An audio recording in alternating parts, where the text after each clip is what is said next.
Hello guys, welcome to gear up Guru. ನಾನು ನಿಮ್ಮ Shaman. Guys, ಇವತ್ತು ನಾನು 4 ಕಂಪ್ನಿ ಟೈರ್ಸ್ ಬಗ್ಗೆ A to Z ಎಕ್ಸ್ಪ್ಲೇನ್ ಮಾಡ್ತೀನಿ. ಗೈಸ್, ಇವತ್ತು ನಾನು ಎಕ್ಸ್ಪ್ಲೇನ್ ಮಾಡ್ತಿರೋ 4 ಪ್ರಾಡಕ್ಟ್ ಬಂದ್ಬಿಟ್ಟು TVS ಯೂರೋ ಗ್ರಿಪ್, MRF, ರೈಸ್ ಮತ್ತೆ ಸಿಎಟ್. ನಿಮಗೆ ಗೊತ್ತಿರೋ ಪ್ರಕಾರ ಪ್ರತಿಯೊಂದು 2 ವೀಲರ್ಸಿಗೂ ಡಿಫ್ರೆಂಟ್ ಸೈಜ್ ಆಫ್ ಟೈರ್ಸ್ ಇರುತ್ತೆ. ಆ ಟೈರ್ಸ್ ಮೇಲೆ ಡಿಫ್ರೆಂಟ್ ನಂಬರ್ಸ್ ಇರುತ್ತೆ. ಆ ನಂಬರ್ಸ್ ಏನ್ ಡಿಫೈನ್ ಮಾಡುತ್ತೆ ನಾನು ನಿಮಗೆ ಎಕ್ಸ್ಪ್ಲೇನ್ ಮಾಡ್ಕೊಡ್ತೀನಿ. ನಾನು ಹೇಳ್ದಂಗೆ ಪ್ರತಿ ಟೈರ್ ಮೇಲೂ ಡಿಫ್ರೆಂಟ್ ನಂಬರ್ಸ್ ಇರುತ್ತೆ. ಇಲ್ಲಿ ನೋಡಿ, 80/100, 18 MC54P ಅಂತ. ಅದೇನು ಅಂತ ಎಕ್ಸ್ಪ್ಲೇನ್ ಮಾಡುತ್ತೆ.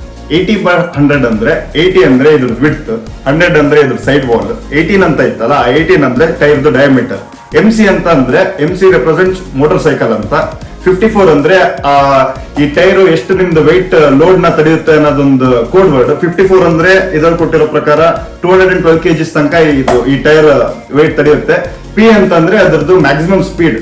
ಮ್ಯಾಕ್ಸಿಮಮ್ ಸ್ಪೀಡ್ ಎಷ್ಟು ಅಂತಂದ್ರೆ ಈ ಟೈರ್ 150 km/h ಅಲ್ಲಿ ರೈಡ್ ಮಾಡಬಹುದು 2 ವೀಲರ್ಸ್. ಈಗ ನನ್ನ ಹತ್ರ ಇರೋ ಪ್ರಾಡಕ್ಟ್ ಬಂದ್ಬಿಟ್ಟು ಸಿಎಟ್ ಗ್ರಿಪ್ X5 ಅಂತ. ಗ್ರಿಪ್ X5 ಅಂತಂದ್ರೆ ಇಲ್ಲಿ ಪ್ಯಾಟರ್ನ್ ನೋಡ್ತಿದ್ರಲ್ಲ, ಈ ಪ್ಯಾಟರ್ನ್ ಗೆ ಗ್ರಿಪ್ X5 ಅಂತ ಹೇಳ್ತಾರೆ. ಈ ಬಟನ್ಸ್ ನೋಡ್ತಿದ್ರಲ್ಲ, ಈ ಬಟನ್ಸ್ ಗೆ ಚಾಕ್ಲೇಟ್ ಬಟನ್ಸ್ ಅಂತ ಹೇಳ್ತಾರೆ.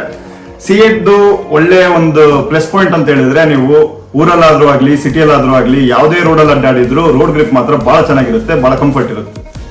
ನನ್ನ ಹತ್ರ ನೆಕ್ಸ್ಟ್ ಪ್ರಾಡಕ್ಟ್ ಇರೋದು ಬಂದ್ಬಿಟ್ಟು MRF ಅವ್ರದ್ದು.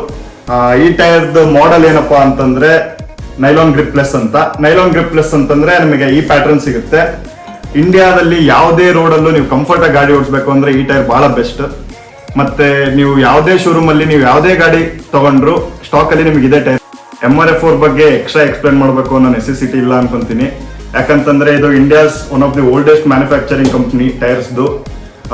ಬರೀ MRF ಬಗ್ಗೆ ಇನ್ನೂ ನಿಮಗೆ ಇನ್ಫಾರ್ಮೇಶನ್ ಬೇಕು ಅಂತಂದ್ರೆ ಕಮೆಂಟ್ ಬಾಕ್ಸ್ ಅಲ್ಲಿ ತಿಳಿಸಿ. ನಾನು ನೆಕ್ಸ್ಟ್ ವಿಡಿಯೋ ಬರೀ ಇದೊಂದೇ ಪ್ರಾಡಕ್ಟ್ ಬಗ್ಗೆ ನಿಮಗೆ ಪ್ರತಿಯೊಂದು ಇನ್ಫಾರ್ಮೇಶನ್ ತಿಳಿಸ್ಕೊಡ್ತೀನಿ. ನೆಕ್ಸ್ಟ್ ಪ್ರಾಡಕ್ಟ್ ನೋಡೋಣ. ನೆಕ್ಸ್ಟ್ ಪ್ರಾಡಕ್ಟ್ ಏನು, ಯಾವುದು ಕಂಪ್ನಿ ಅಂತ ಹೇಳಿದ್ರೆ TVS ಯೂರೋ ಗ್ರಿಪ್ ಅಂತ. ನನ್ನ ಹತ್ರ ಇರೋ ಪ್ಯಾಟರ್ನ್ ಬಂದ್ಬಿಟ್ಟು ಜಂಬೋ GT ಅಂತ.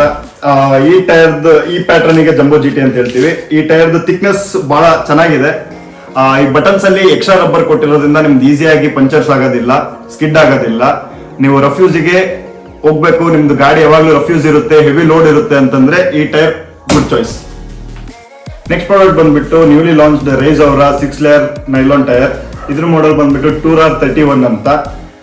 ಇದರಲ್ಲಿ ನೀವು ಗ್ರಿಪ್ಸ್ ನೋಡ್ಬೋದು. ಇದಕ್ಕೆಲ್ಲ ರನ್ನಿಂಗ್ ಗ್ರಿಪ್ ಇಲ್ಲ, ಆಫ್ ರೋಡಿಂಗ್ ಗ್ರಿಪ್ ಅಂತ ಹೇಳ್ತಾರೆ. ಪ್ರತಿಯೊಂದು ಆಫ್ ರೋಡಿಂಗ್ ಬೈಕ್ಸ್ ಅಲ್ಲೂ ಸ್ಟಾಕ್ ಅಲ್ಲಿ ಇದೇ ಇರುತ್ತೆ. ನಿಮಗೆ ಎಕ್ಸ್ಪಲ್ಸ್ ಆಗ್ಲಿ, ಹಿಮಾಲಯ ಆಗ್ಲಿ, ಇದಕ್ಕೆಲ್ಲ ಆಫ್ ರೋಡಿಂಗ್ ಬೈಕ್ಸ್ ಗೆ ಇದೇ ಸ್ಟಾಕ್ ಅಲ್ಲಿ ಇರುತ್ತೆ. ಯಾಕಿರುತ್ತೆ ಅಂದ್ರೆ ರನ್ನಿಂಗ್ ಗ್ರಿಪ್ ಅಂತ ಏನಿದೆ ಅಲ್ಲ, ಇದು ನಿಮಗೆ ಎಲ್ಲೂ ಸ್ಕಿಡ್ ಆಗಲ್ಲ ಆಫ್ ರೋಡಿಂಗ್ ಅಲ್ಲಿ. ಮತ್ತೆ ಒಳ್ಳೆ ರೋಡ್ ಗ್ರಿಪ್ ಸಿಗುತ್ತೆ ನಿಮಗೆ. ವೀಲ್ ಚೆನ್ನಾಗಿ ಸ್ಪಿನ್ ಆಗುತ್ತೆ ಆಫ್ ರೋಡಿಂಗ್ ಅಲ್ಲಿ. ಅದಕ್ಕೋಸ್ಕರ ಪ್ರತಿಯೊಂದು ಆಫ್ ರೋಡಿಂಗ್ ಬೈಕ್ಸ್ ಗಳಿಗೂ ನಾನು ರೆಕಮೆಂಡ್ ಮಾಡೋದು ಈ ರೈಸ್ ಅವರ 2R31.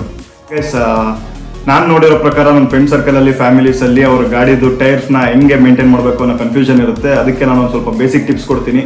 ಫಸ್ಟ್ನೇದು air pressure. ನೀವು ಫ್ರಂಟ್ ಅಂಡ್ ಬ್ಯಾಕ್ ವೀಲ್ದು ರೆಗ್ಯುಲರ್ ಆಗಿ ಏರ್ ಪ್ರೆಷರ್ ನ ಚೆಕ್ ಮಾಡಿಸ್ತಾ ಇರಿ.